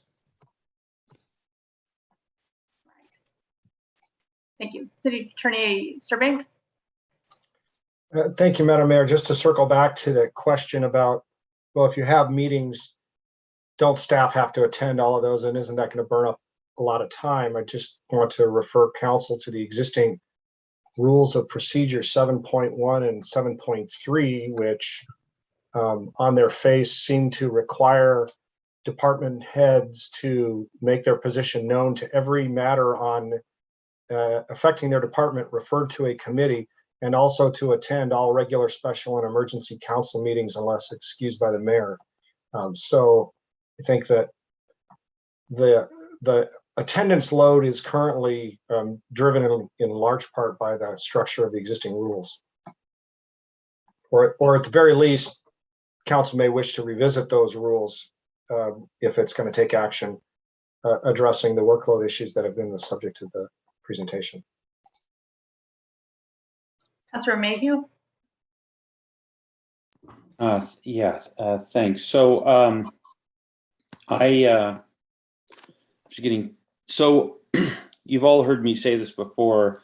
The number one job that I think my number one job as a council member is to figure out how to count to 4. One of the things that committees do is help me a lot with getting to 4, because then I know where 3 already are. And so I look across the other 4 council members and try and figure out, do I see number 4? And if so, I've done my job. I know what's going to happen. That helps me get aligned with things pretty well. In fact, one of the things that I also say is that those council members who think that the right thing to do is never compromise and just be the no vote on everything, and we've had council members like that, they accomplish exactly nothing for the city. When I can see 3 or 4 going a certain way, and I think I can take a bill that I don't love, but maybe I can impact it a little in a better direction, because I see it's probably headed towards 4, I think I can be a lot more valuable to the city than trying to fight against something when I can see there's already 3 votes. So just in terms of how I've done this job for the last 4 years, I find committees to be extraordinarily helpful. Anyway, I agree with the summary that Councilmember Christensen gave in her proposal. I would just say, rather than tonight getting involved in the mechanics of this, I think we can do the mechanics of what's on the screen, plus address the concerns that Councilmember Holloway and Lassay and Christensen raised, and maybe others. Sorry, I probably shouldn't name you guys. That other council members have raised. I think we can address this within our current rules. For example, we could just say we're going with option 3, or say it differently. We're not changing the council rules of procedure. But here's the deal. Over the next 48 hours, how about all you committee chairs get with your department heads or get with the mayor, whatever the mayor would like to do this, and cancel those meetings now. I'll tell you, one of the things I really admired about how Councilmember Ross ran the Community Development Committee meetings was that she started this practice. We were coming to each meeting and she was telling us, or rather the department head was telling us, here's when this matter is going to come up. It's 2 months from now. Here's what's going to come up at the next meeting. I sort of felt like I had a visibility to the next 3 months. I thought that was outstanding work by that community development director and by then Councilmember Ross to do that. I think we're all capable of doing that. I think these city staff are perfectly capable of doing that. And as, gosh, I think it was Chief Carrera that brought this up, Ms. Estrada, I've already seen a fantastic schedule that she's putting together that looks out over the whole year. I think about F&A, which is a committee I've chaired. I know what's coming forward. Yeah, there'll be a few pop-ups, but I know what's going to come. I know when the budget's going to come. I know what the major things we're going to have to approve are. We can do this now. So here's my suggestion, folks. If we want to do something like number 2, let's give that direction. Let's not worry about the exact mechanics tonight. Let the mayor get with or whoever it is, get with the committee chairs. Let's cancel those excess February and March meetings now. If we're not ready to cancel F&A, fine, don't cancel those yet. If we want to put a 3rd week, so in this example, it's on the screen, the 21st. If we want to put a committee of the whole meeting there so that everyone can plan on it, put it on the calendar now. We can always cancel it later. But we can just, here's the point. Let's not worry about the mechanics tonight. Let's agree on what we're going to do. And I think I hear agreement that we want to do pretty much what's on the screen here, but adjust some of the mechanics. Well, I don't think we need to spend more time in this meeting. Let's let the mayor work with that. If you all are willing, I could be your voice representing the council if mayor has any questions, but otherwise I think mayor and staff have heard us. Let them go figure out the mechanics, but committee chairs, do your part, cancel those meetings that we don't need. Talk with mayor about what's going to be on those agendas. Let's cancel them now so that staff can plan better for the next few months for their shorthandedness. So I'm in favor of what's on number 2, adjusted for what we've talked about tonight. Let's move on. We don't need any specific action unless mayor comes back and says, oh, by the way, I need you to do something specific. So that's what I'm in favor of. Thank you. Councilor Lassay? I think you're the last one. Oh boy. Well, I'll make this really fast because everybody's putting on a conversation. I'm with that idea that we stick with what we have we go with where we're at and we work with the chair of each committee and with the senior staff, and we figure out which meetings we can cancel. We can have work sessions when we need to have work sessions. We don't have to change the entire process around. I am in support of reducing the staff's workload and trying to do everything we can. But I don't think we have to completely change the process at this time to achieve what we're trying to achieve. So I'm on the same path with Councilmember Mayhew, Councilmember Holloway, and Councilmember Christensen. Councilmember Holloway? So I got to work some of them. I'm in agreement. Okay, I'm going to come around it a different way, but I'm in agreement. But I got to work some of the mechanics, and I got to work Robert Rules of Order. Okay. Having said that, I move to table the agenda bill with direction to the administration to work with committee chairs to council committee meetings as desired, and as appropriate, making the F&A meeting a committee of the whole to work overall agenda items that week and whatnot. And that way, really, again, we can do option 2, but the backdrop mechanics of it are really the existing rules and procedures, which is really option 3. So I don't think we need to make any changes. We can table this and we can work ad hoc manner to actually make this work. So I have a motion. May I have a second? Or no? Looks like motion dies for lack of second. Second. Nope. Did I hear a second? Yes, I was trying to find the mute button. Okay, I guess we have a second. Madam Mayor, if I could just clarify the motion, because I certainly want to make sure I capture this correctly for everyone involved. I have Councilmember Holloway making a motion, Councilmember Lassay seconding it to table the agenda bill for the time being, with direction to staff to work with committee chairs to council meetings as needed and as appropriate, and have the F&A and committee of the whole meet as needed. Ms. Estrada, you're wonderful. Oh, thank goodness.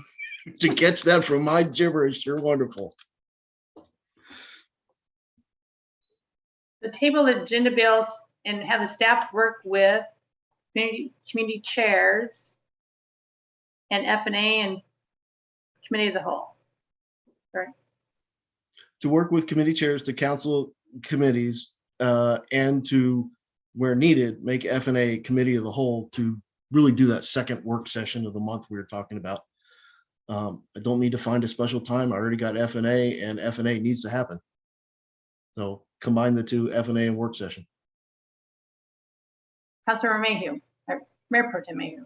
Yes, I was going to say, observe that Councilmember Holloway may have made the longest motion in history. I'm glad Ms. Estrada cut most of his statements in support of it off of the actual motion. I've done worse. Move to modify the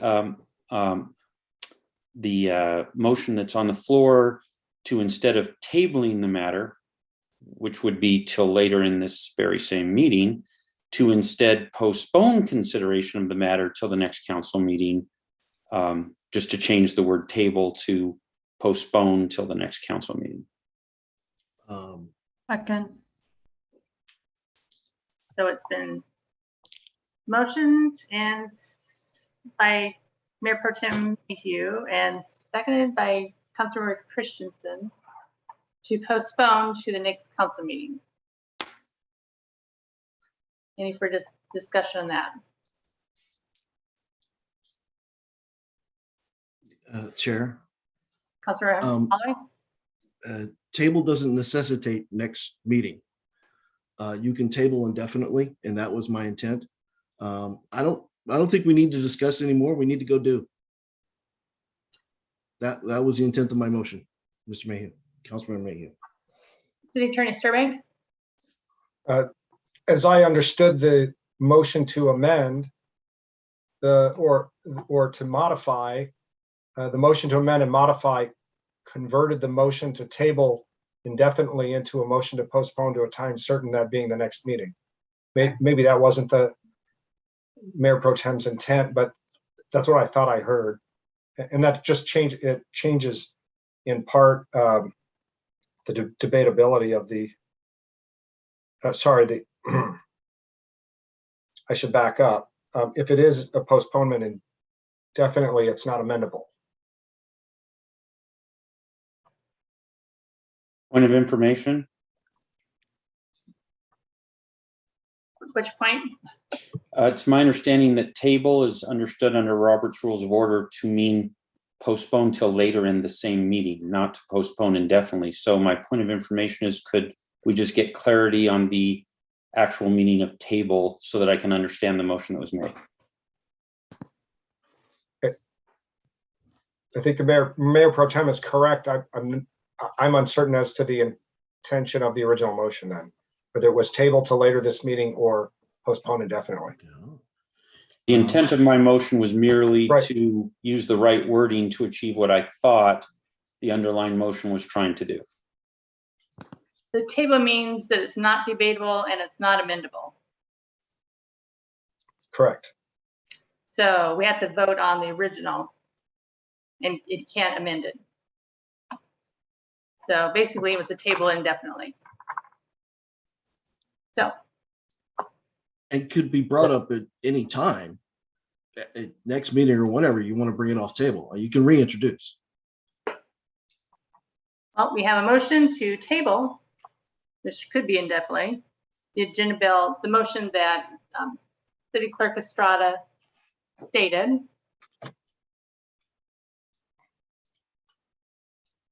Then it's not debatable, so I guess we have to take a vote. All of those in favor say aye. Aye. Aye. Aye. 3 ayes. Those opposed say nay. Nay.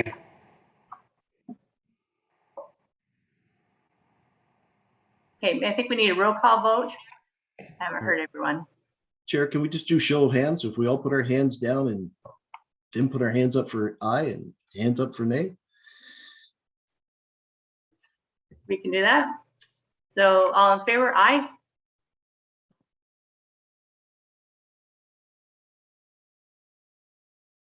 I see one hand up for, oh, there's the electronic hands.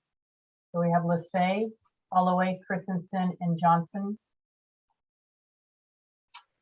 All right. And Watton. Johnson, you're cheating. Those opposed? And Those opposed, Benson, Christensen, are you? Sorry, I was not opposed. I was just slow in getting my hands put away. Yes. If it faces the council, Sorry. I would feel better if I did a roll call vote. let's do a roll call vote. Go ahead. Thank you. So all those in favor, I'm gonna Holloway, Aye. Lissay, Aye. Johnson. Aye. Christensen, Aye. Watton, Aye. Benson, Nay. bear with me, lots of new names. Mayhew, Aye. Mayhew's in favor. Okay, and that's 7. So we have 6 in support and 1 against for a motion to table. So, okay. So we are, if you could read the motion again, it sounds like our homework is to work with the committee chairs to repeat the motion. I have a motion to table the agenda bill. Right. With direction to staff to work with the committee chairs to cancel meetings and as appropriate, have F&A and or, well, not and or, F&A and committee of the whole meetings as needed. All right. All right. City Attorney Sturbank. I'm sorry, Madam Chair, had inadvertently left the handout. All right. I guess that ends the discussion regarding study sessions. Madam Mayor, you do have another motion that has a second that's on the floor. You can either choose to vote, or Councilmember Mayhew and Councilmember Christensen can withdraw their motion. I thought it was automatically withdrew because Yeah. it's non-debatable and non-amendable because it was a table. I don't know. Well, I'll defer to the city attorney, but you have a motion and a second on the floor. So in city clerk world, it would be cleaner if they withdrew their motion. And Mayor, if I could, Pro Tem, Councilmember Mayhew. Mayor, I believe that you ruled my motion out of order because it was not amendable, I think is what happened. Right. Does that work for you, city attorney? I believe that's correct.